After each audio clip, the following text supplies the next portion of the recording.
AM siguro to, naligo na ako at nakagayak na ako dahil meron kaming gaganapin ngayon na pilgrimage. Tapos 3:30 na siguro to na nagkita-kita kami sa simbahan. Gulat nga ako kasi ang dami pala namin. Sobrang dami nga namin, 5 bus yung gagamitin. Pero bago nga kami umalis, nagdasal muna kaming lahat at inorient kung saan talaga kami pupuntang mga simbahan. Tapos sinanap na rin namin yung bus number na sasakyan namin. Grabe nga, ubod ng lamig para kaming nasa Baguio. Maya-maya nga nung nakumpleto na lahat ng tao dito sa bus, nigyan nila kami ng tigi-tigisang libreng pagkain. Sakto nga nung mga time na to, sobrang gutom na talaga ako kaya chinek ko agad kung ano yung laman. Daming ang laman, merong cheese bread, may siopaw, tubig at saka mga candy para sa mga natutuka. As forward nga, nakatulog talaga ako sa buong biyahe at nandito na pala kami nung ginising ako. Ito nga yung unang simbahan na pinuntahan namin, dito yan located sa Biñan, Laguna. Ito nga pala yung Diocesan Shrine and Parish of San Isidro Labrador dito sa Biñan, Laguna. Sobrang ganda ng simbahan na to at isa sa pinaka nagustuhan ko ay ang lamig-lamig. Nakakatuwa nga kasi yung iba naming kasamahan ay nakilala ko. Fast forward nga, after ng misa, pinadiretso na agad nila kami sa gilid dahil naghanda daw sila ng food para sa amin. Alam niya ba na ang tawag pala sa lugaw dito sa Biñan, Laguna ay pospas? Sarap nga ng pospas nila dito. Gusto ko nga sanang umulit kaya lang baka maiwan ako ng bus. Around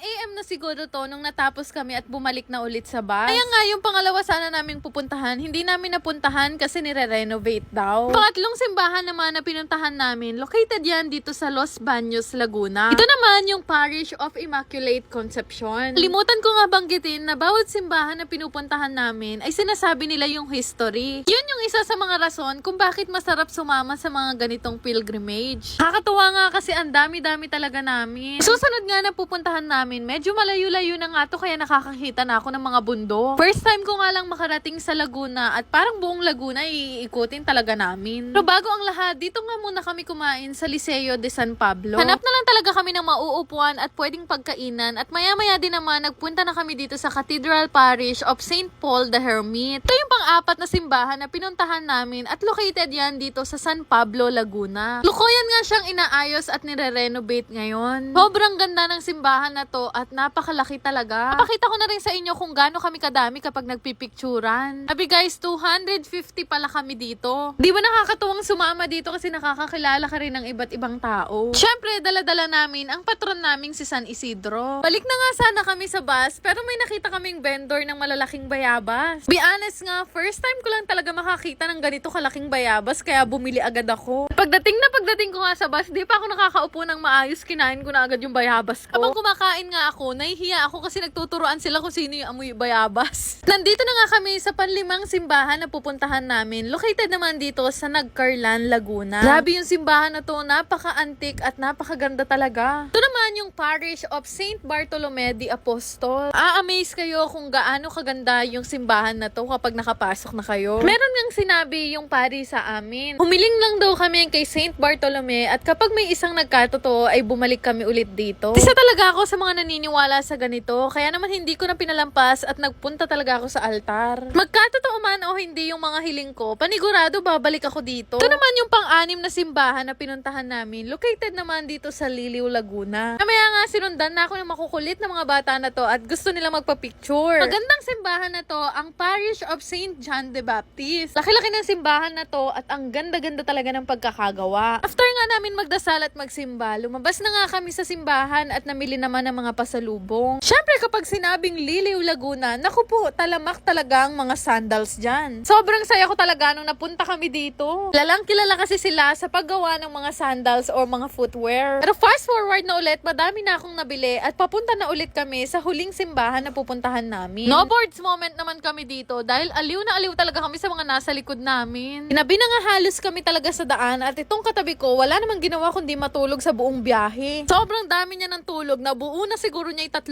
gabi. Ilang minuto lang din naman, salamat naman at nakarating na rin kami ng ligtas dito sa Mahayhay, Laguna. Yung huli naming pinuntahan na to, ang Parish of St. Gregory the Great. Pagpasok mo pa nga lang, makikita mo na agad kung gaano nakatanda yung simbahan. Sobrang sarap sa feeling na makarating ako sa mga matatandang simbahan dito sa Laguna. Masaya-saya nga ng lahat at thank you naman dahil ligtas kaming natapos itong pilgrimage namin. Matapos na nga kaming magsimba, nagutom na rin kami kaya naman naghanap na kami ng pwedeng kainin. Kaya lang, hindi pa kami makaalis dahil meron pa kaming isang hinihintay. Salamat naman dahil nakabalik siya ng ligtas.